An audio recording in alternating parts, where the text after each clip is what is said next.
What is delimitation, and why did you choose this topic? After independence, our constitution makers must have thought about this issue so seriously, and that's why they made provisions for it in the Constitution. If we could have implemented 3 delimitations with this provision, why did we need to put a stop to it? This raises a question about why delimitation is felt to be necessary. The basis of delimitation was that the number of public representatives should increase in proportion to the population growth. This was its basic foundation. This is its infrastructure. Do you think it's a political conspiracy that the delimitation has been repeatedly put on hold? I don't think anything else is possible. But this is a topic that has never been given any attention for 50 to 55 years now, and it has been put on hold again and again. So, this has been done to prevent competition. Competition breeds quality, and when there's no competition, you'll choose from the options available to you. This North versus South controversy will only intensify with delimitation, or if discussions about delimitation begin, then the controversy will deepen. No, there's no controversy at all. What's the point of deepening it? So, this topic is getting drowned out by the constant slandering between political parties about other issues. Don't let this one be suppressed. This isn't even an issue. It's been eliminated. Absolutely. Eradicated. When something is suppressed, it has a voice before it's suppressed. This one hasn't even been allowed to have a voice. That's why I'm calling it a political conspiracy. What challenges do you see? Look, there are no challenges in this. It's a very simple idea. Don't extend the delimitation as soon as it ends, because it will automatically end. Will this topic be completely eliminated, whether delimitation should happen or not, because no one is discussing it? Look, if the public isn't aware, if today's youth aren't aware, then this is the process by which any country's democracy transforms into a monarchy.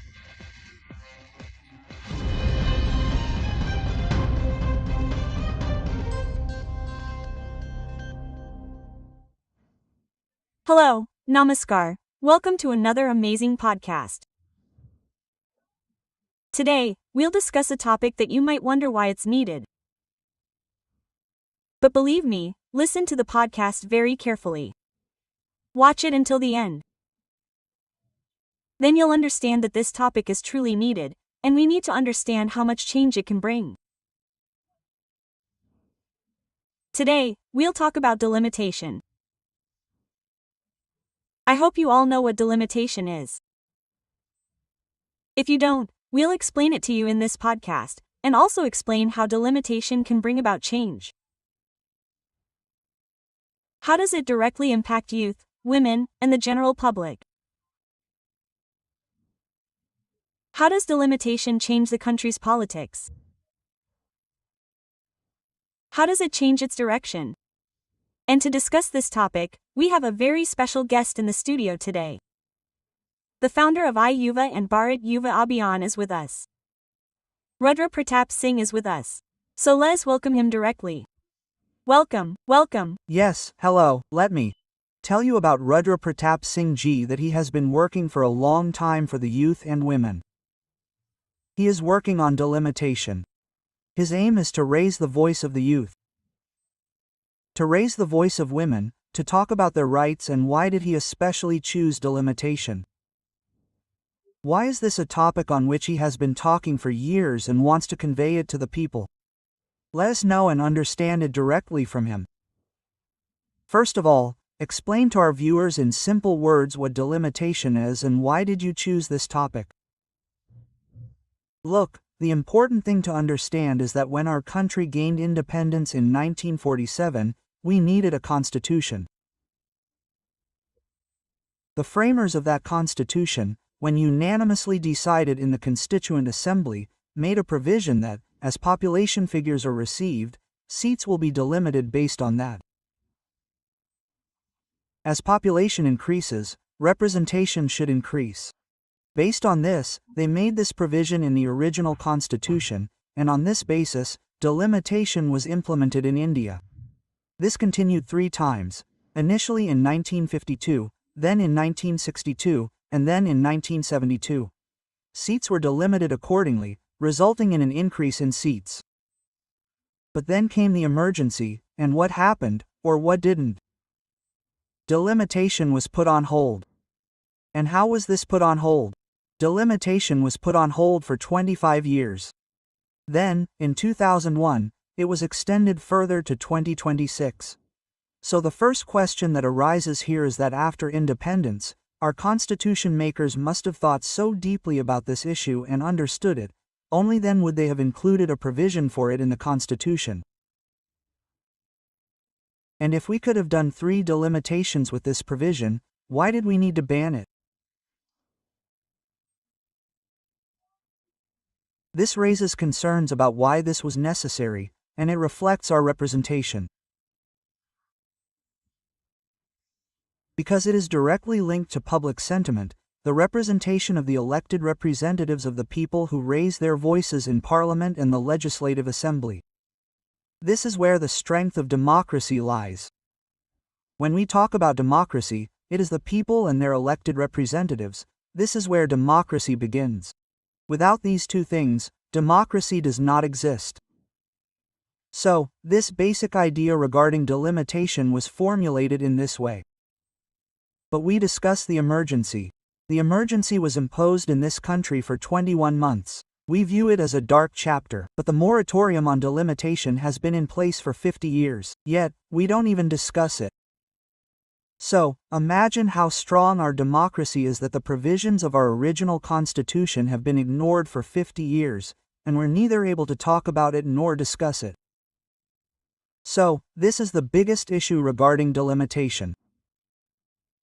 So, why do you feel the need for delimitation? The primary reason for delimitation was that the number of public representatives should increase in proportion to the population growth. That was its basic foundation. This is its infrastructure. But the population is growing. So, why weren't the number of public representatives increased? What could be the motive behind this? And the emergency was used to put a moratorium on delimitation. What could be the logic behind this?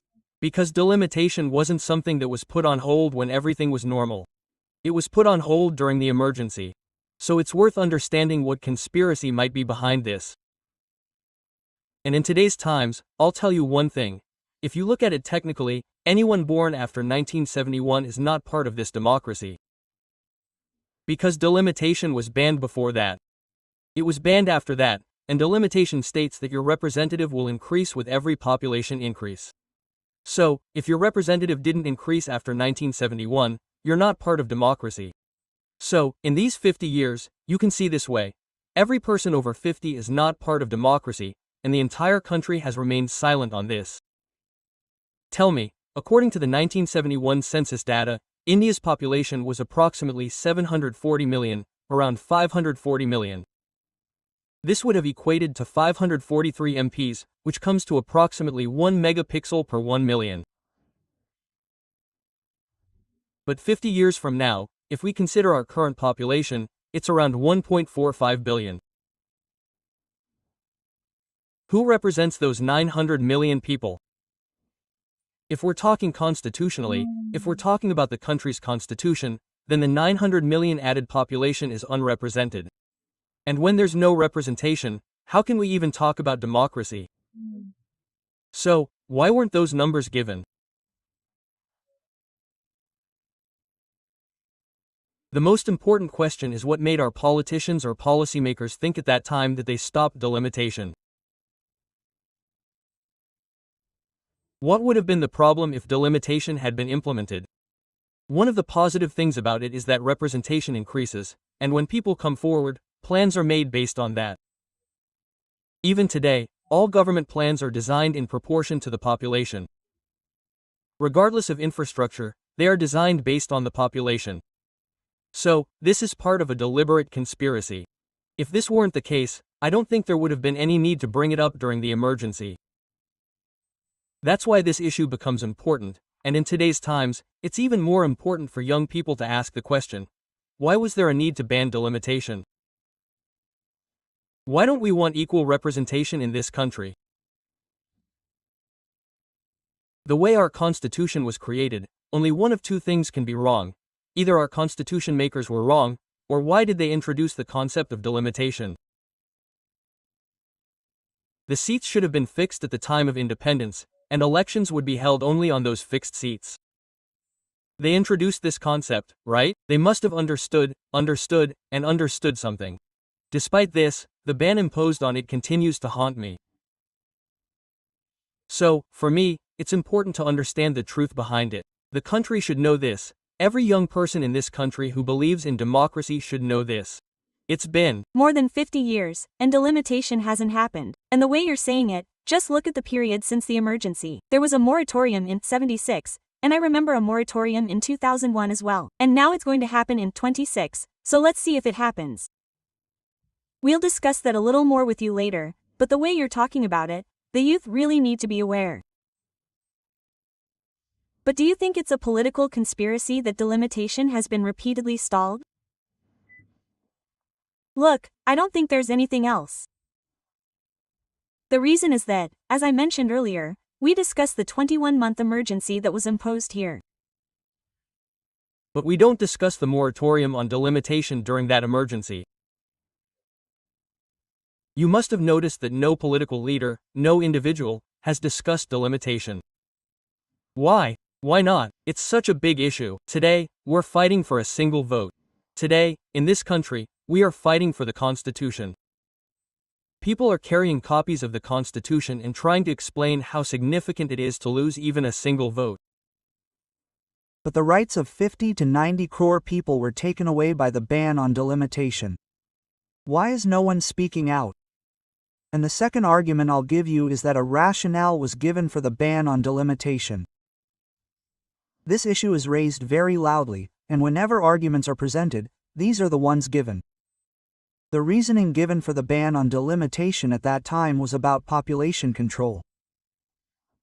What connection does delimitation have with population control? I accept that it would have controlled the population. So, has the country's population been controlled since 1971 or 1976, when delimitation was implemented? We are arguing that what can population control have with delimitation?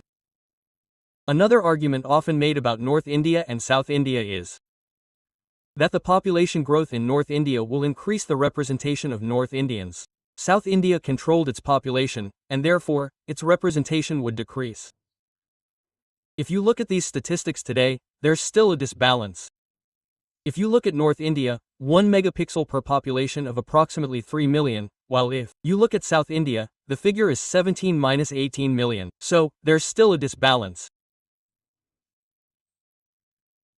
The second argument I still don't understand is that I've accepted that North India could be involved in the Lok Sabha elections, but would there be a problem with it in the assembly elections? Because delimitation doesn't just apply to the Lok Sabha, it applies to legislative assemblies as well. So, if there were delimitation of the Bihar Legislative Assembly or the Uttar Pradesh Legislative Assembly, what problem would it have for Kerala, Karnataka, and Andhra Pradesh? Why hasn't this been done here? If we extend the argument you mentioned, we'll conclude that the same point is true. So why is injustice being done to them in the legislative assemblies? Why isn't delimitation implemented in the legislative assemblies? When we consider a population of 540 million and calculate seats accordingly, the number of seats in every legislative assembly would increase by almost 3 times. There's no fighting for that between North India and South India. And that's exactly what has happened.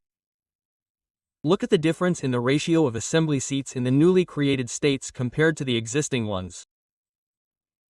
Take Uttarakhand and Jharkhand and Chhattisgarh, you see, they have fewer seats. Telangana is a newly formed state. If we consider the ratio of seats in Telangana's assembly seats and the ratio of seats to population in Uttar Pradesh and Bihar, there's a huge difference. So, when it comes to basic things, where are we standing on the basics? We're invoking democracy. If we're trumpeting the world's largest democracy, what are we doing with this democracy? We're usurping our right to representation. If we were to judge India's current population, India should have 1,450 MPs. But we have 543. So what are we trying to prove? And I'm basing this on the standards India has already achieved. This isn't an international standard. If we were to consider international standards, we're so far behind that it's incomparable. The highest ratio in the world, based on population, is in the United States. In America, 1 megapixel per 600,000 people. In all the major European countries, and in all the developed countries you're talking about, 1 megapixel per 150,000 people, while our MPs are serving a population of 3 million. We have to dream of building a developed India. So, to build a developed India, you need people, right? So where are you going to get those people? When you don't allow your own people to come forward, especially in politics, because policy decisions in this country are made through politics, through Parliament and the legislative assemblies. And if Parliament and the legislative assemblies themselves are bent on violating their own rights, then who can you expect from? How can 1 megapixel deal with a population of 3 million? How far will his reach extend as a public representative? How will the public's voice be heard? I can't go to every street, every neighborhood, every city, and reach every person. Secondly, the biggest thing that happens is that when this creates a monopoly, when things don't change, people who are entrenched will remain entrenched. You must be seeing that the biggest irony of Indian politics is that public representatives are constantly being elected. No, you're right.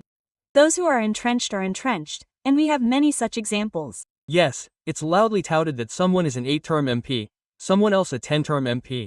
Why is that? Because they've established complete control over their positions. Now, why did we even think of democracy? Because there should be a government of the people. Democracy dictates that the people's voices be heard. When the same people take over, what's the difference between democracy and republic? The people's voices should be heard, their issues should be raised, and the people's voices should be heard. But this is an issue that has never been addressed for 50 to 55 years, and it's been repeatedly blocked. This is precisely to prevent competition. Competition breeds quality, and when there's no competition, you'll choose from the options available to you. This has been happening for 50 years. If you go back 50 years to the time when delimitation wasn't in place, this country has produced so many great leaders. All the political parties and their top leaders today are the product of that era. That's why they're here today. And if you talk about new leaders today, you'll only see those nepotistic figures. And beyond that, I'm telling you based on statistics, if you look at the number of MPs between the ages of 25 and 30, you won't be able to identify a single person who comes from a common man's family, and they're all children of some leader. You're already moving towards transforming democracy into a monarchy. If you extend this delimitation by another 25 years, which expires in 2026. The delimitation period expires in April. So, if the moratorium on this is extended, it will reach 2051. So, after 75 years, what kind of people will you have left who aren't coming from a family, whose monopoly won't be there?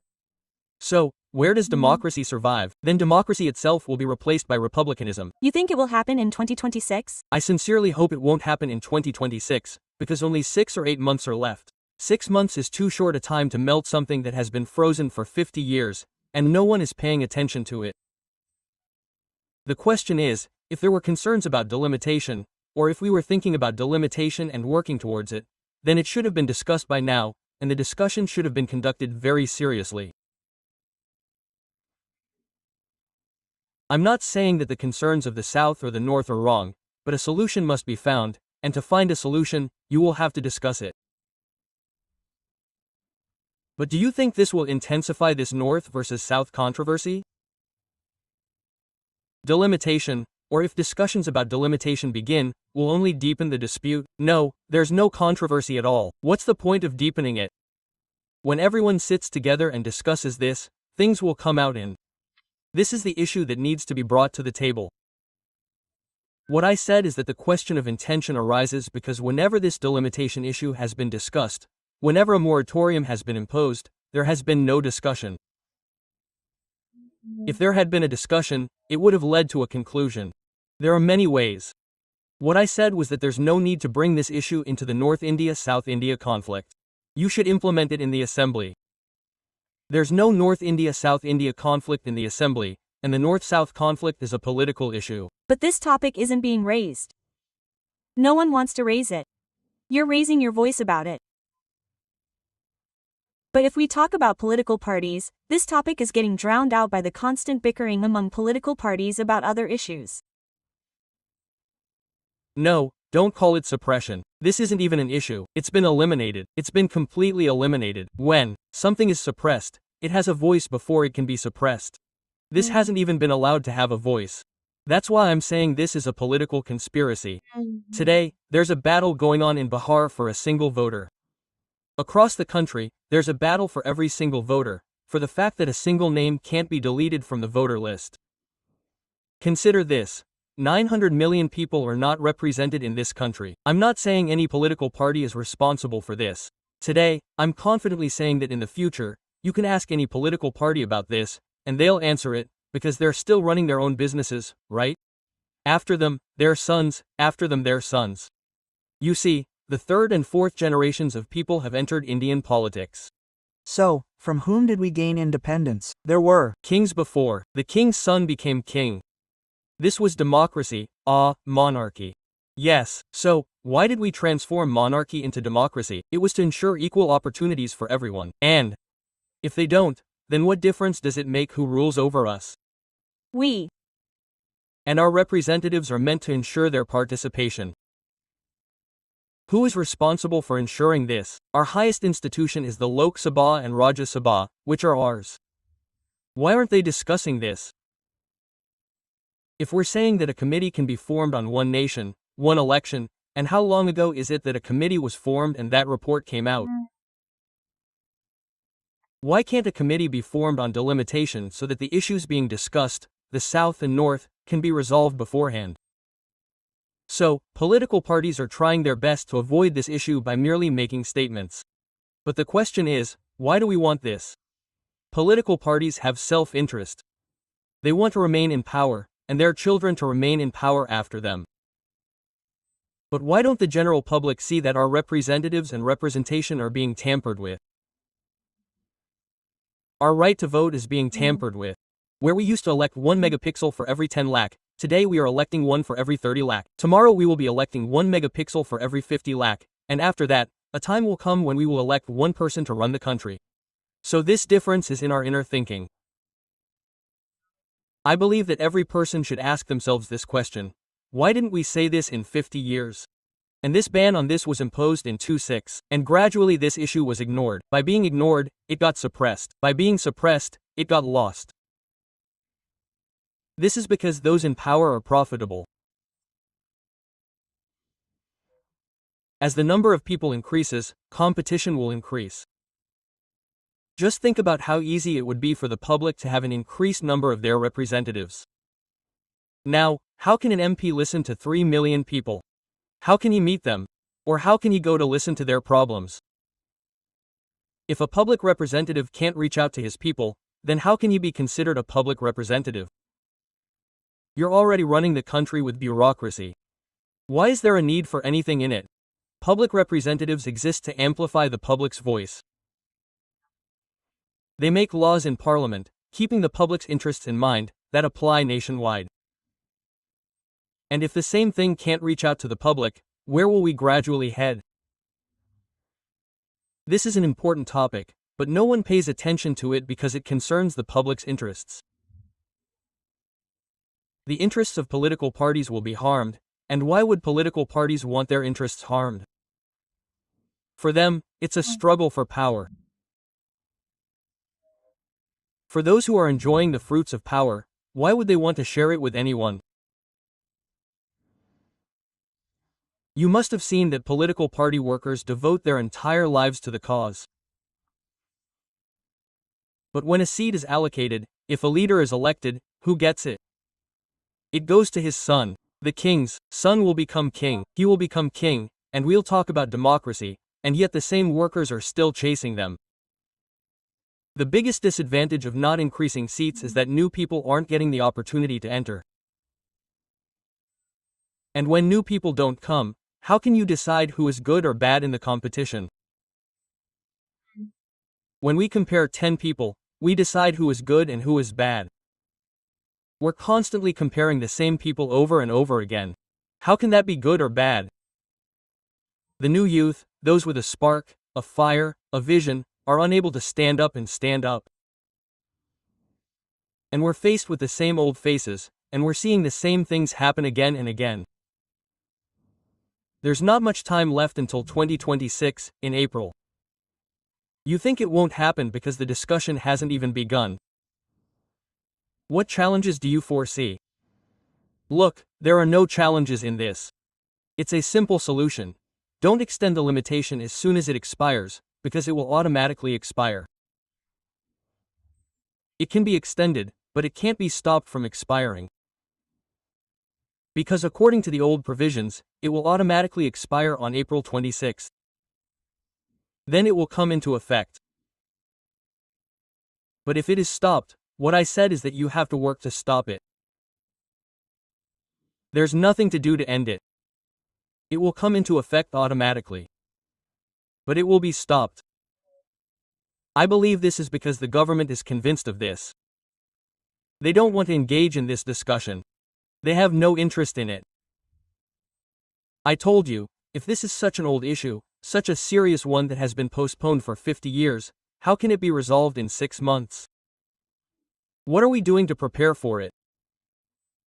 Have we formed a committee to discuss it, or are we doing anything about the issues from north and south?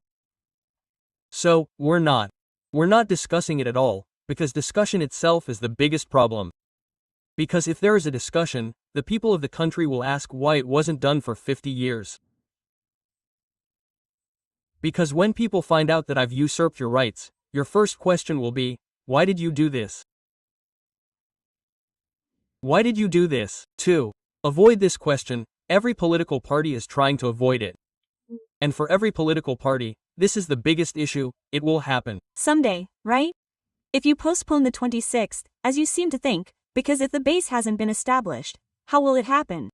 The way you say it, it will happen someday. Will the issue of whether delimitation should happen or not be resolved completely? Because no one is discussing it.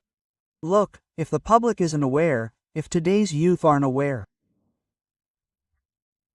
This is the process that any country's democracy transforms into a monarchy. Dictatorship comes to any country this way because those in power will change the constitution to suit their own needs. You must have seen in many countries that those who were in power for a long time changed their constitutions in such a way that they remained in power forever. That's why not every country in the world has a democracy that prohibits delimitation. That's why delimitation is necessary to maintain democracy, because delimitation strengthens democracy. People connect with it. New people enter the fray and, based on their work, establish their identity among the public. This is the biggest conspiracy: how to transform democracy into a monarchy or a dictatorship. This is one process. We're currently discussing this for 50 years. If the next term is extended, it will be 75 years, and if it's extended after that, it will be 100 years. So, if you don't implement delimitation in 100 years, who will be left in politics? The most powerful people, those who have been in politics for generations. How will you be able to compete with them? If we look at the current environment, the truth is that contesting and winning elections is a very difficult task. The number of factors involved is no secret. You can say whatever you want in passing, but the truth is that winning elections in politics is a very difficult task. And that's why politicians go to such lengths. That's what I'm saying. And how will you replace those who repeatedly occupy positions? How difficult will this be for the average young person? Look at how well the country's youth are performing everywhere. People qualify the UPSC exam at the age of 21 because there are no restrictions there. They have freedom there. So, they use that freedom to demonstrate their abilities and get selected. But what happens as they enter Indian politics? First, their entry is blocked, and then, when their voices are not raised there, how can you expect them to be heard in the future? So, the question arises here, and everyone must ask themselves, what is the motive behind this? Why do political parties not want delimitation? We can either deny that the framers of the Constitution of India used the article requiring delimitation incorrectly, that their intentions were wrong, or that they simply failed to understand it. Today, people talk about Babasaheb Bhimrao Ambedkar. Who drafted the Constitution? He did. So, when we talk about the murder of the Constitution, what greater murder could there be than a public representative preventing his own people from entering the Constitution? And, the second biggest harm is that today, the demand for increased reservation for SCs and STs is being raised very loudly. If seats had been increased, only SCs and STs have reservations in politics. Their seats are reserved for them. If delimitation had been implemented, their seats would not have increased. So, the rights of SCs and STs were violated the most because, without delimitation, their seats were frozen. Their representation did not increase at all. Their population increased, but their representation did not. When you talk about Dalits, SCs, STs, why don't you point out that we're snatching away their rights? We're not even giving them representation. So, if we're not giving them representation, what rights will you give them? If we can't give them what they were entitled to constitutionally, then what can we say about other things? The discussion here is about rights. I'll also talk about the rights of youth and women, because you specifically raise issues related to youth and women. But once again, we're talking about the North and the South. Because the people of the South have a concern about delimitation. I'd like you to explain a little about this concern. What kind of concern is it? Why do they think seats will be reduced, when, on the face of it, the growth rate there is good? Resource management there is also good. Better. Look, their concerns are justified. Because the basis of delimitation will be population. We believe that. Seats will be determined based on population. So, the population of the North has grown compared to the South because the southern states controlled their population and, based on that, developed their systems, whatever you may call them. If we look at the North, the population growth in the North has been much faster. So, if we talk about today's environment, Uttar Pradesh's Lok Sabha seats will increase to 250, up from 80, according to population figures. However, the South will not increase in the same proportion. Their seats will increase by a few percent, while the North's seats will increase by approximately 2 to 2.5 times. So their argument is that the pressure from the North on politics will become overwhelming. The people of the North will make policy decisions in the country, because the Prime Minister of the country is elected based on numbers, so those things will increase. So this is their concern, but there are solutions to this. What I said was that they could be provided with many other things. Changes could be made in the delimitation of seats, increasing the population figures for the North and reducing them slightly for the South. But all these things will only happen when you think about it. If you don't even think about it, how will a solution be found? And in many places, they can be given benefits. But if this can't be done, will the rights of the North be violated based on the South's suspicions? The rights of the North have been violated for 50 years. Yes. These two things can't go together. You'll have to discuss this. You'll have to talk about it. If you don't talk about it, this will continue, and I'll explain the biggest negative consequence of this with an example. If you ever look at the statistics, you'll find that no leader was found guilty of corruption before 1971, when delimitation was in effect. Why did this happen? Because delimitation was in effect at that time. Seats were increasing, new people came in, it was a competitive era, so you had to prove yourself. But the same thing, as you go after 76, you see how quickly corruption permeates the country's politics. Crime has become so entrenched. Why does this happen? Because you know our fight is only with these few people. Your competition is limited to a few. So, those who truly want to do something for the country, those who have potential, don't emerge. So, you're fighting among yourselves. You're not competing with anyone outside. You're accusing us, we're accusing you, and we're both guilty. So, the third person is just sitting in the public circle, watching the spectacle. But if the public had the same option in the next election, with an increase in seats and a change in constituency, would we have selected either of these two people? So, these things exist, and you can talk about development. Yes. India developed so rapidly after 76. We were. Given the foundation that we could do this, we could do that. We didn't do anything about that. When we couldn't achieve our goal, then why did we put it on hold for 50 years? And even after 50 years, why do our plans seem to be to put it on hold and push it forward, saying, it won't happen in 2026, it won't happen. In 2026? I don't think so because there's no preparation, and you're not preparing at all. Right now, this Bihar election issue will keep resonating. Not just in Bihar, in a country where everything is an issue. The country is run by controversy. You make a statement against someone and the entire country will discuss it, but we don't discuss the important issues. For example, we talk about women's reservation. We introduced the Women's Reservation Bill, and the condition for the Women's Reservation Bill is that it will be implemented only after delimitation. Yes. Now, if delimitation isn't done, it won't be implemented. So, what is the point of the Women's Reservation Bill? Yes. If delimitation isn't done, it won't be implemented. So, what is the point of the Women's Reservation Bill? Yes. If this is the biggest question, isn't it? But what I'm trying to say is, those women who think they're going to get 33% reservation, what are they sitting here for? There won't be any scrutiny. You won't get reservation. So, it's like that. They're handed a rattle, saying, we've prepared sweets for you. You'll get these sweets to eat. Now, while we wait for that, we'll vote for them. Quote. No, I'm saying, you can do that too. There's no problem. But ask this question. If we're being handed a rattle and we're playing with it, then we're the fools, aren't we? Because we have the right to ask this question. When the Women's Reservation Bill was passed in 2023, why didn't any woman in this country ask why the 24th elections weren't implemented with the Women's Reservation Bill?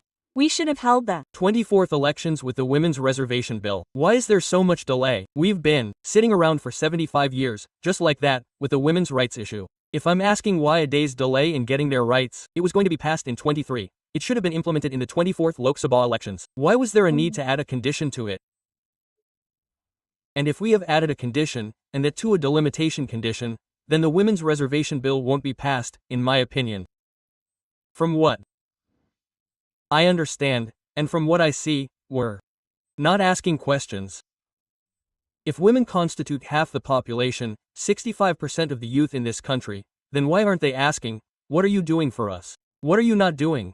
Quote, forget that, at least give me my rights first. What happens after that is a different matter. But if you're not representing me, what else are you going to give us? It's a matter of understanding. When we're fighting for our rights, you have nothing to do with it.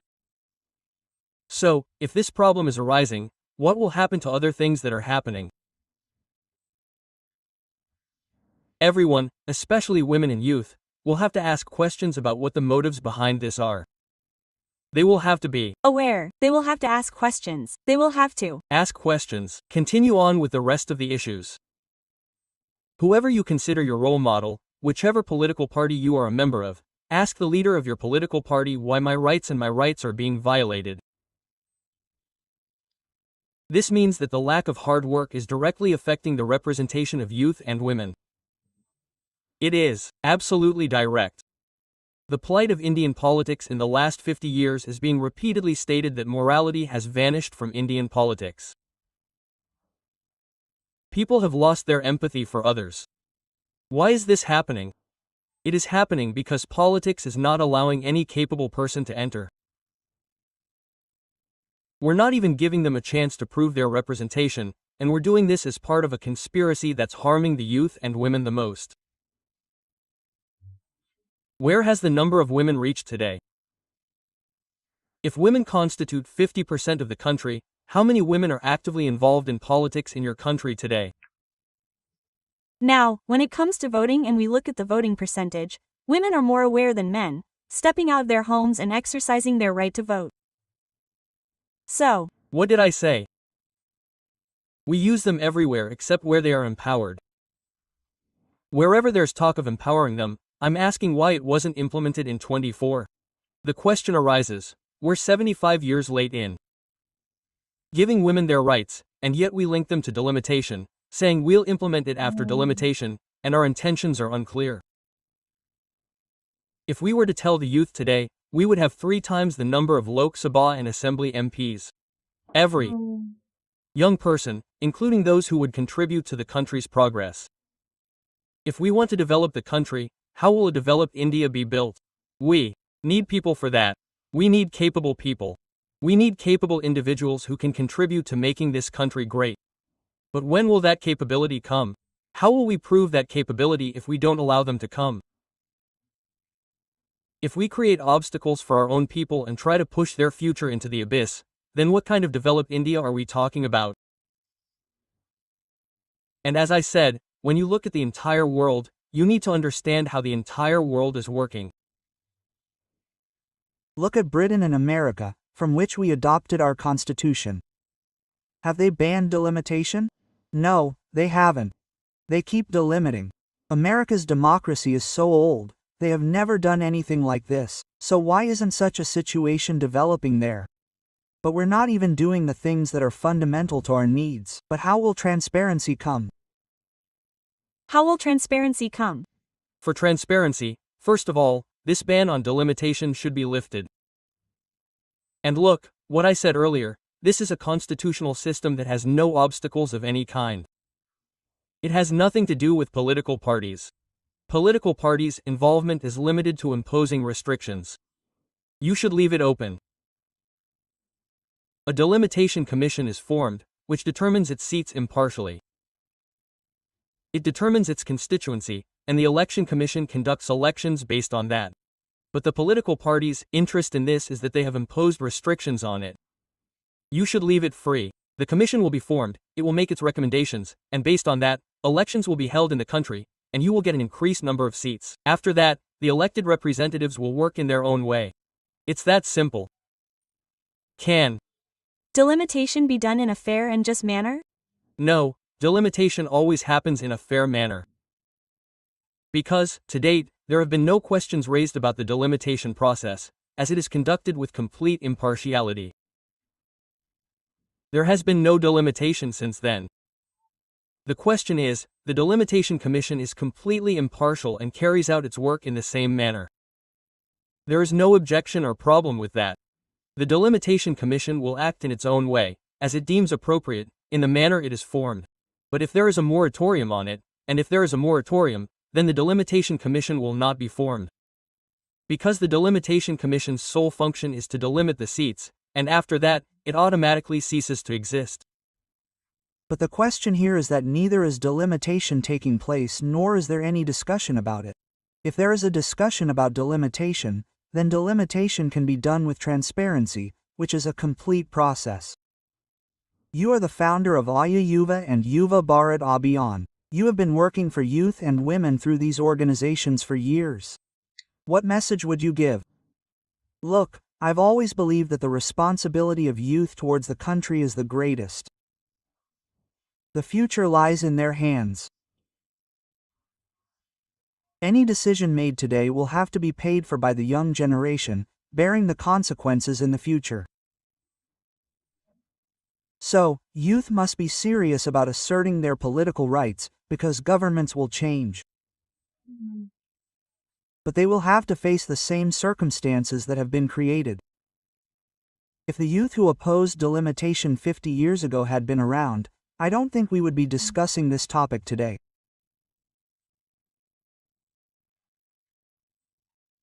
If today's youth don't stand up for today's issues, future youth will have to ask these questions, and they will blame us for this. We can't develop simply by talking. To achieve development, we must demonstrate it by doing. We are progressing rapidly elsewhere. India's youth have advanced significantly in every field. But when it comes to politics, Why do they lag behind? Because he's been barred from coming, and he's not asking those kinds of questions. He's simply trapped in the maze of political parties. He feels divided between each other, surrounded by the accusations of one political party against another. He needs to break free from that. He doesn't have to be a part of the politics of political parties. He needs to be a part of the country's politics, to understand what's good for the country. Because our loyalty is to our country. We aren't loyal to any political party. If there's a country, there are politics. If there's a country, there are parties. But if there's no country, there's nothing. So, our questions should be for the country. And the constitution of the country, our fundamental constitution, must be protected. You should always believe this, and I believe in it that those who drafted the constitution of the country have examined every aspect. They have examined every aspect and have made no mistakes that could be pointed out. So if they have done this, it's our responsibility to preserve it. A handful of political parties or individuals trying to take over democracy in this country shouldn't be allowed to do so. If the youth don't ask these questions, they will have to pay the price in the future. These people will become so powerful that the democracy we talk about will be destroyed and limited to a few. To combat this, the youth will have to raise their voices. Women will have to fight for their rights. If they are so concerned about women's reservations, they will have to come forward with the question, if there's no delimitation, there's no women's reservations. If there is delimitation, they should know what action plans are being developed for it. So, if we move forward with this, I don't think we'll face any problems in the future. You think democracy will become stronger through youth participation and women's reservations? Absolutely stronger. The very foundation of democracy is that when people's faith in democracy increases, when people's participation increases, democracy becomes stronger. This is the principle of democracy, and the more people, the more youth, the more women, the more new people in democracy like you, talk about democracy. Let's talk about Indian politics. A unique irony will be seen. There is no field from which people do not enter politics. Tell me, everyone wants to enter politics. Why is this? People in politics do not want to go anywhere. Name any field in which someone wants to leave politics. But people from every field want to leave their field and enter politics. They do. Enter politics. This is because everyone is interested in politics. Only the common man is not interested in it. The general public does not seem interested in it.